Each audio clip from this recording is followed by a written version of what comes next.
ఇంక్లాబ్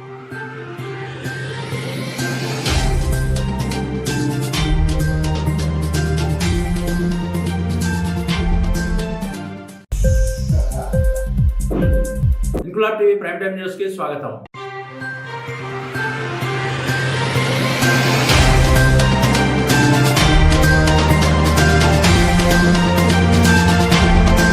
కాకినాడ జిల్లా గండేపల్లి మండలం సుబ్బయ్యమ్మపేట గ్రామంలో శుక్రవారం ఉదయం చైతన్య రథంపై జనసేన పార్టీ ఇన్ఛార్జ్ తుమ్మలపల్లి రమేష్తో కలిసి ఎన్నికల ప్రచారం నిర్వహించారు జ్యోతుల నెహ్రూ. ఈ సందర్భంగా జ్యోతుల నెహ్రూ మాట్లాడుతూ మే 13న జరగబోయే ఎన్నికల్లో ఎమ్మెల్యే అభ్యర్థిగా జ్యోతుల నెహ్రూ అనే తనకు సైకిల్ గుర్తుపైన, ఎంపీ అభ్యర్థి ఉదయ్ శ్రీనివాస్ కు గాజు గ్లాస్ పై ఓట్లు వేయాలని కోరారు. సిద్ధమంటూ జగన్ ప్రతి ఇంటి తలుపు పైన ఖరీదైన స్టిక్కర్లు అందించారని, దేనికి సిద్ధమని ప్రజలను భయపెడుతున్నారని ఆయన ప్రశ్నించారు. ప్రజలందరూ మే 13 ఎప్పుడు వస్తుందా, ఎప్పుడో నేను ఇంటికి పంపుదామని సిద్ధంగా చూస్తున్నారని జ్యోతుల నెహ్రూ అన్నారు. ప్రచార ఆటోకు రెండో వైపు ఫ్లెక్సీ ఉంటేనే తొలగిస్తున్న మీకు జగన్ ఇంటిపై సిద్ధం స్టిక్కర్లు అంటించి ప్రజలను భయభ్రాంతులకు గురి చేస్తుంటే ఎన్నికల కమిషన్ ఎందుకు స్పందించడం లేదని, ఎన్నికల కమిషన్ వెంటనే స్పందించి ఈ స్టిక్కర్లను తొలగించాలని ఆయన ఎన్నికల కమిషన్ ను డిమాండ్ చేశారు.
మన జ్యోతుల నెహ్రూ గారు మీ చల్లని ఆశీస్సుల కోసం, మీ చల్లని దీవెనల కోసం అడగనండి.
తెలుగుదేశం జనసేన ఎన్నో ప్రభుత్వం వచ్చిన తర్వాత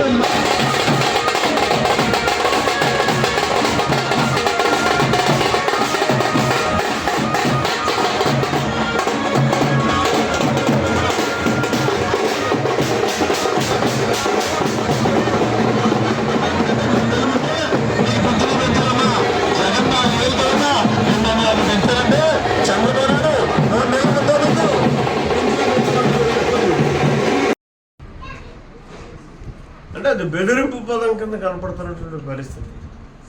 దాన్ని ఎలక్షన్ కమిషన్ ఏ రకంగా అలౌ చేసిందో నాకైతే అర్థం కావట్లే. ప్రతిపక్షాలు ఎక్కడైనా సరే ఏదైనా ఒక ప్రచారం కోసం పెట్టుకుంటే వ్యాన్కి రెండేపులు కూడా ప్రచారం కోసం మేము ఫ్లెక్స్లు పెడితే తీసేసినటువంటి పరిస్థితి. మరి అటువంటిప్పుడు ఈ ఇంటింటికి స్టిక్కర్ని ఎందుకు వేస్తున్నారు? మేము వేస్తే పీకేశారు. కాబట్టి దాన్ని ఇమ్మీడియట్గా కూడా ఇంక ఎలక్షన్ 2 రోజులు 3 రోజుల టైం ఉంది. ఈ 3 రోజుల్లో ఉన్నా కనీసం ఆ స్టిక్కర్ కనపడకుండా చేయాల్సిన బాధ్యత ఎలక్షన్ కమిషన్ మీద ఉంది. చేతగానటువంటి ముఖ్యమంత్రిగా ఫెయిల్ అయ్యి ఇవాళ ప్రతిపక్షాల మీద తోసేసేటటువంటి పరిస్థితుల్లో జగన్మోహన్ రెడ్డి ఉన్నాడు అని చెప్పగలుగుతాం. ఇన్క్లాబ్ టీవీ వీడియోలు మీకు నచ్చినట్లయితే లైక్ చేయండి, షేర్ చేయండి, కమెంట్ చేయడం మర్చిపోకండి. సబ్స్క్రైబ్ చేయని వాళ్ళు వెంటనే సబ్స్క్రైబ్ చేసుకోండి. మా వీడియోలు మీరు వెంటనే చూడాలనుకుంటే కింద ఉన్న గంట సింబల్ని గట్టిగా కొట్టండి.